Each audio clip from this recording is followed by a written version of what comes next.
sa pag-aaway-away ng bawat kulay ng politika. Talagang mapapailing ka na lamang. Hindi matanggap ng bawat isa dahil binulag na sila ng kanilang maling paniniwala.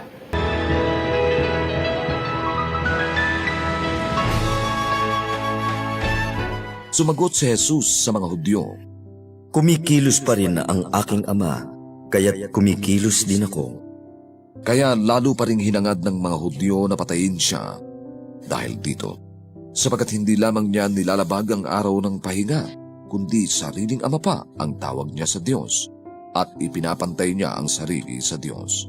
Kaya sumagot si Jesus at sinabi sa kanila, Talagang sinasabi ko sa inyo, hindi makakagawa ng anuman ang anak mula sa kanyang sarili, maliban sa nakikita niyang ginagawa ng Ama.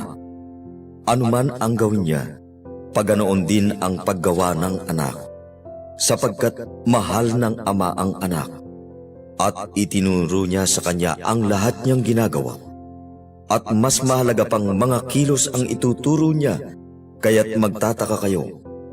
Ibinabangon nga ng Ama ang mga patay, at nagbibigay buhay siya. Gayon din naman binubuhay ng anak ang sinumang loobin niya. At hindi nga hinahatulan ng Ama ang sinuman, kundi ibinigay niya ang buong paghatol sa anak, upang parangalan ng lahat ang anak, gaya ng pagpaparangal nila sa Ama. Ang hindi nagpaparangal sa anak, ay hindi nagpaparangal sa amang nagsugo sa kanya. Talagang sinasabi ko sa inyo, na may buhay na walang hanggan ang nakikinig sa salita ko at naniniwala sa nagsugo sa akin. Nakatawid na siya mula sa kamatayan tungo sa buhay at hindi siya humahantong sa paghuhukom. Talagang sinasabi ko sa inyo na dumarating na ang oras at ngayon na nga, kaya't maririnig ng mga patay ang tinig ng Anak ng Tao at mabubuhay ang mga nakaririnig.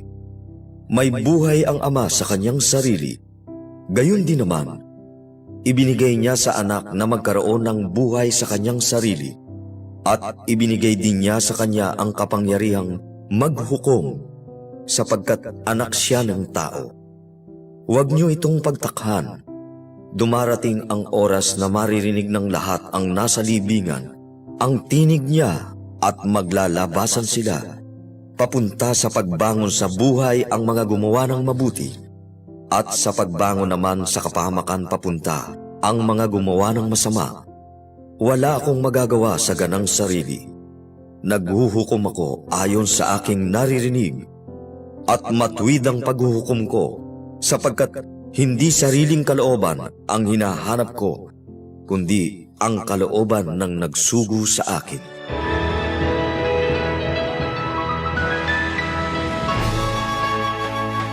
Sobra ang respeto ng mga Hudyo sa ating Panginoon Diyos. Kaya nung sabihin ni Jesus na siya ay anak ng Diyos, siya at ang Ama ay iisa, dito nag-umapaw ang galit ng mga Hudyo.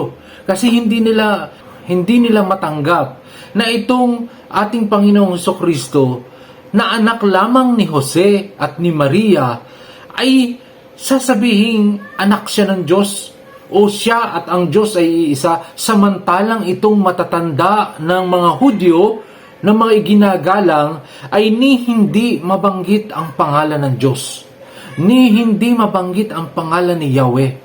Kasi nga, sobra yung respeto nila na nagdulot na sa kanila ng pagkaligaw. Hindi nabulag na sila nitong kanilang pinaniniwalaan. Ibinaba na ni Jesus ang kanyang sarili, nagkatawang tao at namuhay na kapantay ng mga Hudyo, kapantay ng mga tao. Pero hindi matanggap yun ng mga Hudyo dahil sila ay sobrang panatiko, sobrang relihiyoso. Doon nag-init ang mga eskriba at pariseyo, yung mga pinunong pari nila. Nag-init na kay Jesus. Tapos ngayon sinasabi ng ating Panginoon na ang kalooban ng Ama ang kanyang ginagawa dahil siya at ang Ama ay iisa. Lalong nag-uumapaw na ang galit ng mga Hudyo. Pinaplano na nila kung papaano sisiluin sa Jesus para matigil sa kanyang pagpapahayag ng magandang balita. Pero mayroon talagang, eto na, nangyayari na yung hinahanap nilang tanda. Matagal na panahon hinahanapan nila ng tanda ang ating Panginoong Hesus. Ngayong nakikita na nila ang tanda, hindi naman nila mapaniwalaan dahil binulag na sila ng pagkainggit at ng pagkamuhi. Yung puot sa kanilang dibdib na nasasapawan sila ni Hesus sa mga gawain na dapat sila ang nakakagawa pero hindi nila magawa, yun inggit na yung nag-umapaw sa kanila, kaya gusto nilang patayin si Hesus. Ganun lamang kasimple yun. Inggit ang namutawi sa bawat isa ng mga Hudyo. Hindi nila matanggap yung pag-ibig ni Jesus sa kanila na handa niyang ibigay yung kanyang sarili kahit na ang kalabasan nito ay pagbubuwis ng buhay. Ganun ang kadakila ang pag-ibig ng Diyos. Mga kapatid, hanggang ngayon sa pag-aaway-away ng bawat kulay ng politika, talagang mapapailing ka na lamang. Hindi matanggap ng bawat isa dahil binulag na sila ng kanilang maling paniniwala. Kahit alam nila, nakikita na nila na hindi tama ang ginagawa, bulag na sila. Patuloy ang kanilang suporta sa mga maling tao na kanilang pinaniniwala sa isip nila na yun ay tama, na yun ang kanilang idolo. Mga kapatid, sana po matauhan tayo o ipagdasal natin, tayo mismo ipagdasal natin ang ating sarili na hindi tayo maligaw sa mga fake news at panluloko ng mga dyablo. Ganon din po ang ating mga kapatid na talagang handa ring magbuwis ng kanilang oras, handa ring magbigay ng kanilang buong buhay para suportahan ang mga maling inaakala nilang nagsusulong ng tama. Ang inaakala nating tama ang ginagawa ng mga politiko na tayo niloloko lamang. Ipagdasal po natin sila na kung hindi man tayo makaunawa, ay sana'y ang mga politikong ito ang makonsensya na pumunta na sa tuwid na daan. Mga kapatid, lahat ng bagay ay kayang gapiin ng ating panalangin basta tayo nagkakaisa. Ang unang hakbang ay ang pagpapakumbabang manalangin sa Panginoon ng pagkakaisa, ng pagpapatawad, ng pagtanggap. Mga kapatid, hindi tayo magtatagumpay kung tayo mismo nagbabanggaan. Walang kaharian, walang isang kaharian na magtatagumpay ng sila mismo ang nagbabanggaan. Babagsak ang kaharian yun. Mga kapatid, iisa lang po tayo, mga anak tayo ng Diyos. Huwag tayong magbanggaan. Mamulat nawa ang ating mga mata sa tulong ng banal na Espiritu. Itong mga kandidato na nagpapakalat ng mga fake news para siraan ang kanilang mga kalaban, naway magising sa katotohanan at gawin ang tama. God bless us all.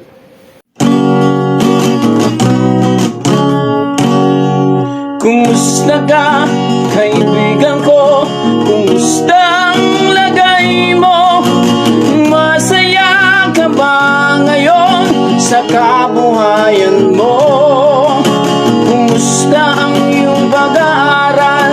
Kumusta ang iyong trabaho? Tila yata abala sa karera mo dito sa mundo.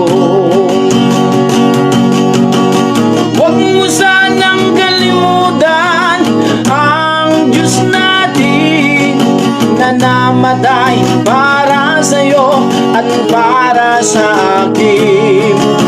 Jesus ang kanyang pangalan, niligtas ka sa kamatayan. Tunay siyang nagmamahal sa'yo,